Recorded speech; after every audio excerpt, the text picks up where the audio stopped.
Assalamualaikum warahmatullahi wabarakatuh. Allahumma sholli ala Sayyidina Muhammad wa ala ali Sayyidina Muhammad. Perkenalkan, nama saya Muhammad Nur Ridwan, NPM 18124688. Video ini dibuat untuk memenuhi tugas mata kuliah Pemikiran Ulama Banjar bidang fikih dengan dosen pembimbing Ibu Mardia Agustina STHI MPDI. Adapun materi yang dibahas pada kali ini yaitu mengenai bab puasa di dalam kitab Sabilal Muhtadin karangan Al-Alimul Allamah Al-Arif Billah Syekh Muhammad Arsad bin Abdullah Kalampayan Al-Banjari atau yang masyhur dikenal dengan Datu Kalampayan. Masuk ke pembahasan pertama yaitu pengertian puasa. Puasa menurut kitab Sabilal Muhtadin yaitu dari segi lugat imsakun, yang artinya menahan diri daripada barang sesuatu dan diam daripada berkata. Dan arti saum pada syara menurut ilmu syariat imsakun anil muktirad ala wajhi maksusin, yang artinya menahan diri daripada yang membatalkan puasa atas jalan yang sudah ditentukan. Dan dalil yang menyebutkan akan pardunya puasa yaitu firman Allah Subhanahu wa taala dalam Quran surah Al-Baqarah ayat 183 yang berbunyi A'udzubillahi minasyaitonirrajim. Bismillahirrahmanirrahim. Ya ayyuhalladzina amanu kutiba alaikumus syiyamu kama kutiba alal ladzina min qablikum la'allakum tattaqun. Shadaqallahul azim. Yang artinya, hai orang-orang yang beriman, diwajibkan atas kamu berpuasa sebagaimana diwajibkan atas orang-orang sebelum kamu agar kamu bertakwa.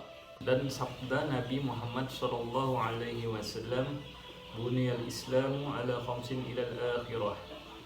Diperbuat Islam itu atas 5 rukun hingga akhir hadis, maka adalah puasa itu satu rukun daripada segala rukun Islam yang 5, dan adalah diperuntukkan Allah Ta'ala puasa Ramadan itu pada bulan Sya'ban pada tahun yang kedua daripada tahun Hijriah.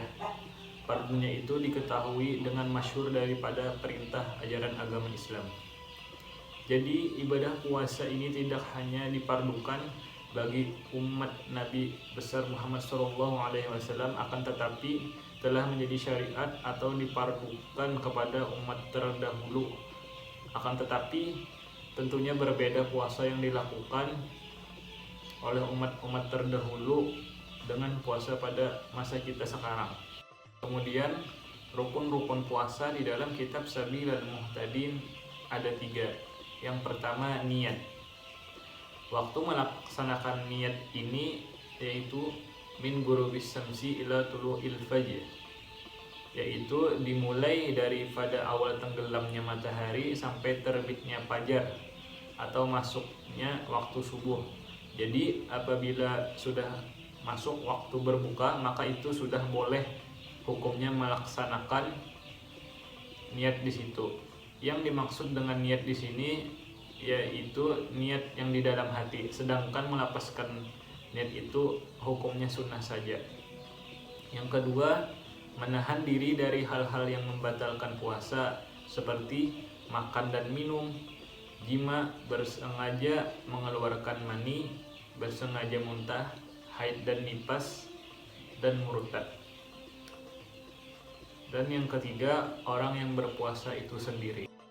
Kemudian masuk ke pembahasan syarat-syarat wajib puasa. Syarat-syarat wajib puasa diantaranya Islam, baligh, berakal atau tidak gila, suci dari haid dan nifas, dan mampu berpuasa.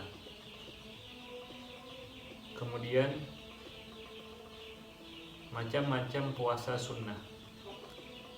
Di antaranya puasa 6 hari di bulan Syawal, puasa di bulan Dzulhijjah, puasa di bulan Sa'ban, puasa pada Ashhurul Hurum, dan puasa pada Senin Kamis.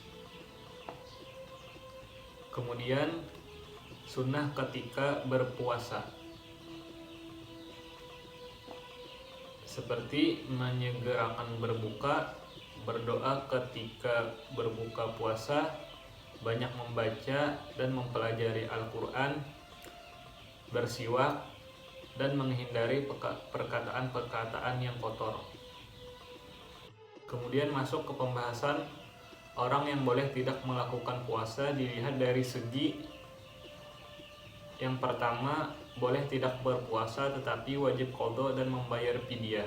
Mazhab Ahmad bin Hanbal dan Asy-Syafi'i menyatakan jika wanita hamil atau menyusui tidak berpuasa karena khawatir atas bayinya saja, maka mereka harus qadha dan membayar fidyah sekaligus. Jika keduanya khawatir atas dirinya saja atau atas dirinya dan bayinya, maka harus mengqadha saja tanpa membayar fidyah. Yang kedua yaitu tidak wajib berpuasa tetapi wajib qadha, yaitu orang yang sakit yang ada harapan akan sembuh dan orang yang berstatus musafir, karena Allah Subhanahu wa taala berfirman dalam Quran surah Al-Baqarah ayat 185 yang artinya, dan barang siapa sakit atau dalam perjalanan lalu berbuka, maka wajib mengganti puasa sebanyak hari yang ditinggalkan itu pada hari-hari yang lain. Yang ketiga yaitu boleh tidak berpuasa tetapi wajib membayar fidyah, yaitu kakek nenek yang sudah tua atau orang yang sakit yang tidak bisa diharapkan lagi kesembuhannya. Mereka diberi keringanan tidak berpuasa, hal itu jika berpuasa memberatkan mereka dengan resiko sepanjang tahun. Yang terakhir yaitu orang yang tidak wajib qadha dan tidak wajib membayar fidyah, yaitu orang yang gila, karena syarat daripada ibadah puasa yaitu akil, orang yang sudah berakal, dan anak-anak yang belum balik. Mungkin itu saja video dari saya. Apabila ada kesalahan mohon dimaafkan. Wallahul muwaffiq ila aqwamit thoriq. Wassalamualaikum warahmatullahi wabarakatuh.